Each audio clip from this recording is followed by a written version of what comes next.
Be honest for a second. How many times have you sat down to work, opened your laptop, and somehow ended up on YouTube, TikTok, or reorganizing your desk like that counts? Yeah, same. For years, I thought I was lazy. Turns out, I was just using time wrong. And one simple rule completely changed how I study, work, and actually finish things. It's called the 90-minute rule. And if you're burned out, behind, or constantly starting tomorrow, you need this. Here's what nobody tells you. Procrastination isn't a motivation problem. It's a mental overload problem. Think about it. When you tell yourself, I need to study for 3 hours, or I'm gonna grind all day, your brain panics. That's not a plan. That's a threat. So your brain does what it's best at avoiding pain. That's why you scroll. That's why you clean your room instead of opening the assignment. That's why you wait until the last minute. I lived in that cycle for years, until I stopped asking, how long should I work? And started asking something way simpler. Here's the rule. You only work for 90 minutes. No more, no less. That's it. Not all day. Not until you're exhausted. Just one focused 90-minute block. When I first heard this, I thought, there's no way that's enough. But here's the crazy part. 90 minutes feels safe to your brain.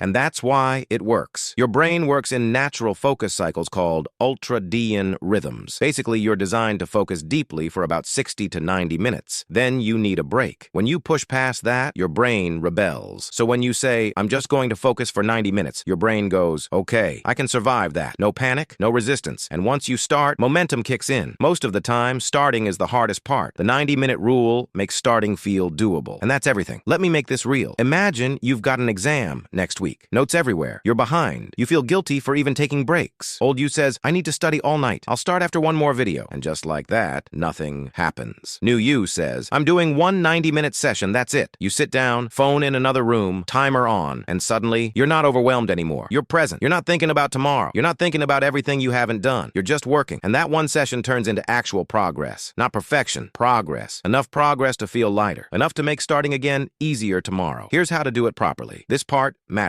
Step 1. Pick one specific task. Not study chemistry, that's too vague. More like review chapters 3 and 4. Or write the intro and first paragraph. Clear task equals less resistance. Step 2. Set a 90-minute timer. Not 89, not 100, exactly 90. You're committing to a container, not a prison. Step 3. Remove obvious distractions. Phone in another room. Unnecessary tabs closed. Tell people you're busy. You're making a deal with yourself. Step 4. Work until the timer ends. Even if the first 20 minutes feel slow. Even if your brain tries to escape. And when the timer ends, you stop. That part is non-negotiable. Stopping on time is what makes this rule powerful. Your brain learns. When I start, I don't get trapped forever. That makes it easier to start tomorrow, and the next day, and the next. Productivity isn't about forcing more hours. It's about making starting easier. That's how consistency is built. Here's a small bonus that makes this 10 times better. At the end of your 90 minutes, write down, tomorrow, I'll start with one sentence. That's it. So next time you sit down, you don't overthink. You just begin. Future, you will seriously thank you for this. You don't need more discipline. You don't need to wake up at 5 a.m. You don't need to suffer to be productive. You just need a system that works with your brain, not against it. The 90-minute rule isn't about doing everything. It's about doing something consistently, and that changes everything. So here's your challenge. Tonight or tomorrow, pick one task, set one 90-minute timer, and show up. Not perfectly, just honestly. If this helped you, drop a like so more people see it. Subscribe if you're trying to level up your focus and your life. And comment 90 if you're trying this week. Let's get better together.